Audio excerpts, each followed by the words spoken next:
Ամերիկայի Միացյալ Նահանգների նախագահ Դոնալդ Թրամփի Փաշինյանին աջակցություն հայտնելու հայտարարությունից հետո Մոսկվայի տարբեր պաշտոնյաներ մեկը մյուսի հետևից սկսել են հայտարարություններ տարածել։ Կրեմլը նաև կոնկրետ քայլեր է ձեռնարկել։ Այսօր Ռոսելխոսնադզորը հայտնեց, որ մայիսի 30-ից կսահմանափակի Հայաստանից մրգի եւ բանջարեղենի ներմուծումը Ռուսաստան։ Խոսքը հայկական լոլիկի, վարունգի, պղպեղի, կանաչեղենի եւ ելակի մասին է։ Ըստ ռուսական գերատեսչության սահմանափակումը կտևի այնքան, մինչև մշակվի այս ապրանքների անվտանգության ապահովման մեխանիզմ։ Ռուսաստանի նախագահի մամուլի քարտուղար Դմիտրի Պեսկովը հայտարարեց, հայ ապրանք արտադրողներին չեն սպասում եվրոպական շուկաներում, այնտեղ նրանց անմիջապես կխեղդեն։ Միաժամանակ նա նշել է, որ Մոսկվան կարևորում է Երևանի հետ գործընկերությունը։ Ըստ նրա, Հայաստանում ոչ բոլորն են կիսում երկրի ղեկավարության ԵԱՏՄ-ից դուրս գալու եւ ԵՄ մտնելու մտադրությունները։ Արտգործնախարար Լավրովն անդրադարձել է Փաշինյանի այն հայտարարությանը, թե Երևանում չեն վախենում ռուսական գազի թանկացումից, որովհետեւ թրիփի բացումից հետո Հայաստանն այնքան փող է ունենալու, որ ի վիճակի է լինելու ավելի թանկ վճարել ռուսական գազի դիմաց։ Լավրովը մասնավորապես ասել է, եթե Փաշինյանը հավատում է, որ Հայաստանը կհարստանա, թող ապահովի դա։ Հիշեցնենք, երեք հայտնի դարձավ, որ Ռուսաստանի էներգետիկայի նախարարը նամակ է ուղարկել հայկական կողմին, ծանուցելով, որ միակողմանի կխզեն արտոնյալ գնով գազի մատակարարման մասին 2013 թվականի միջպետական համաձայնագիրը եւ կթանկացնեն այն, եթե շարունակվի Եվրամիության անդամակցելու Երևանի կուրսը։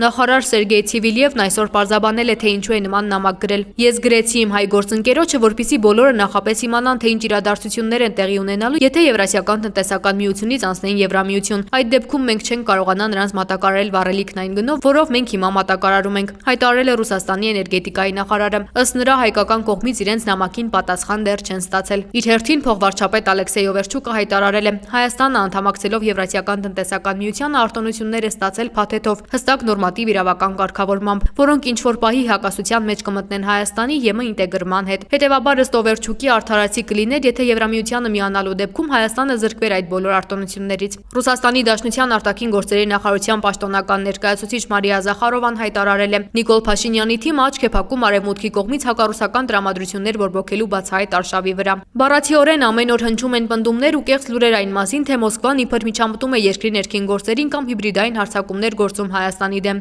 Այս ամենին բնականաբար գումարվում է նաև լրտեսների փնտրտուքը, ասել է Ռուս դիվանագետը։ Мы слышим заявление армянских официальных лиц о намерении Еревана сохранить отношения с Россией, о том, что там не позволят кому-либо использовать республику против нашей страны. Однако судить мы привыкли не по словам только, но еще и по делам. А они с упомянутыми словами почему-то все больше и больше расходятся. Рассчитываем, что Ереван все-таки пойдет путем прагматизма. Это не про любовь к другим странам, это про любовь к самим себе. И возобладает там вот эта самая прагматика и мудрость над эмоциями и чуждыми интересами.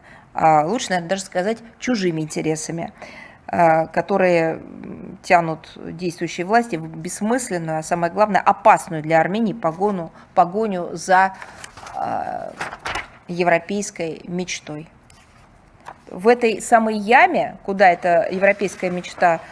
приводила, уже,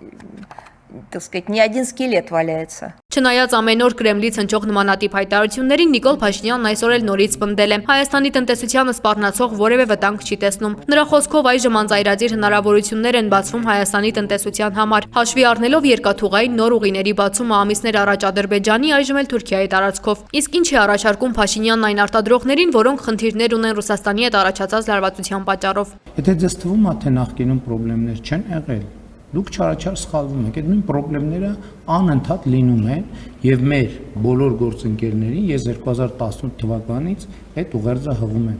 որ բոլոր ապրանքները պետք է արտադրվեն ստանդարտներին համապատասխան։ Ցանկացած ապրանք, որ ստանդարտից դուրս է,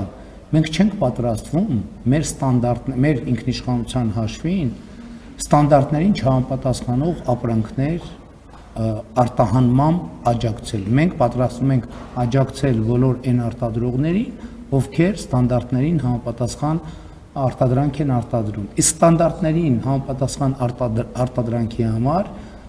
7 միլիարդանոց շուկա կա աշխարհում, եւ այդ բոլոր շուկաները այսօր բաց են Հայաստանի Հանրապետության համար։ Մենք ընդհանուր Եվրամիության արտահանման դեպքում մաքսատուրքի վճարման աջակցության ծրագիր ենք ստեղծել եւ այլն եւ այդպես շարունակ։ Նախորդին էլ Նիկոլ Փաշինյանը Կոտայքում հանրահավաքի ժամանակ հայտարարել էր, թե Հայաստանը գազի թանկացումից չի վախենում, շուտով այնքան փող է ունենալու, որ թանկ գազը խնդիր չի լինելու։ պատերազմի եռագլուխ կուսակցությունը իրենք չեն հասկանում, որ փորում են Եվրասիական տնտեսական միության գերեզմանը։ Ես նրանց խորհուրդ եմ տալիս ետ կանգնել այդ ճանապարհից։ Իհարկե ես կվերադառնամ Եվրասիական տնտեսական միության ձևաչափ, ուղիղ կնայեմ գործընկերների աչքերին, բոլոր փաստարկները կդնեմ սեղանին